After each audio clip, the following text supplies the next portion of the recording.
خداوند کے زندہ کلام میں سے پہلا سیموئیل اور اس کا 7واں باب۔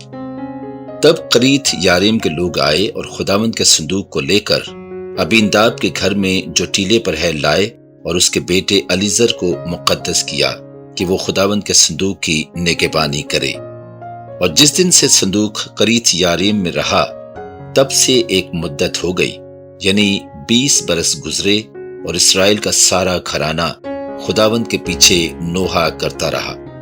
اور سیموئیل نے اسرائیل کے سارے گھرانے سے کہا کہ اگر تم اپنے سارے دل سے خداوند کی طرف رجوع لاتے ہو تو اجنبی دیوتاؤں اور استارات کو اپنے بیچ سے دور کرو اور خداوند کے لیے اپنے دلوں کو مستعد کر کے فقط اسی کی عبادت کرو، اور وہ فلسطینیوں کے ہاتھ سے تم کو رہائی دے گا۔ تب بنی اسرائیل نے بالیم اور استارات کو دور کیا اور فقط خداوند کی عبادت کرنے لگے۔ پھر سیموئیل نے کہا کہ سب اسرائیل کو مصفا میں جمع کرو اور میں تمہارے لیے خداوند سے دعا کروں گا۔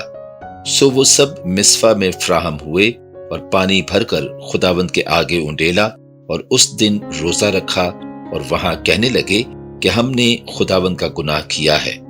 اور سیموئیل مصفا میں بنی اسرائیل کی عدالت کرتا تھا۔ اور جب فلسطینیوں نے سنا کہ بنی اسرائیل مصفا میں فراہم ہوئے ہیں تو ان کے سرداروں نے بنی اسرائیل پر چڑھائی کی، اور جب بنی اسرائیل نے یہ سنا تو وہ فلسطینیوں سے ڈرے۔ اور بنی اسرائیل نے سیموئیل سے کہا کہ خداوند ہمارے خدا کے حضور ہمارے لیے فریاد کرنا نہ چھوڑ، تاکہ وہ ہم کو فلسطینیوں کے ہاتھ سے بچائے۔ اور سیموئیل نے ایک دودھ پیتا برہ لیا اور اسے پوری سوختنی قربانی کے طور پر خداوند کے حضور گزرانا، اور سیموئیل بنی اسرائیل کے لیے خداوند کے حضور فریاد کرتا رہا، اور خداوند نے اس کی سنی۔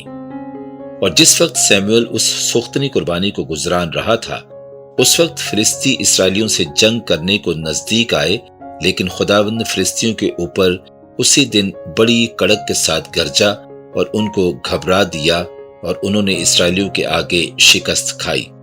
اور اسرائیل کے لوگوں نے مصفا سے نکل کر فلسطینیوں کو رگیدا اور بیت کر کے نیچے تک انہیں مارتے چلے گئے۔ تب سیموئیل نے ایک پتھر لے کر اسے مصفا اور شین کے بیچ میں نصب کیا، اور اس کا نام ابن عزر یہ کہہ کر رکھا کہ یہاں تک خداوند نے ہماری مدد کی۔ سو فلسطی مغلوب ہوئے اور اسرائیل کی سرحد میں پھر نہ آئے۔ اور سیموئیل کی زندگی بھر خداوند کا ہاتھ فلسطینیوں کے خلاف رہا۔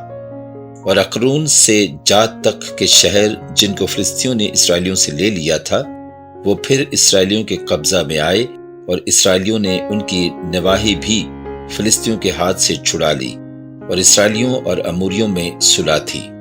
اور سیموئیل اپنی زندگی بھر اسرائیلیوں کی عدالت کرتا رہا، اور وہ سال بسال بیتیل اور جلجال اور مصفا میں دورہ کرتا اور ان سب مقاموں میں بنی اسرائیل کی عدالت کرتا تھا۔ پھر وہ راما کو لوٹ آتا، کیونکہ وہاں اس کا گھر تھا، اور وہاں اسرائیل کی عدالت کرتا تھا، اور وہیں اس نے خداوند کے لیے ایک مذبح بنایا۔ پاک کلام کے پڑھے اور سنے جانے پر خداوند کی خاص برکت ہو، آمین۔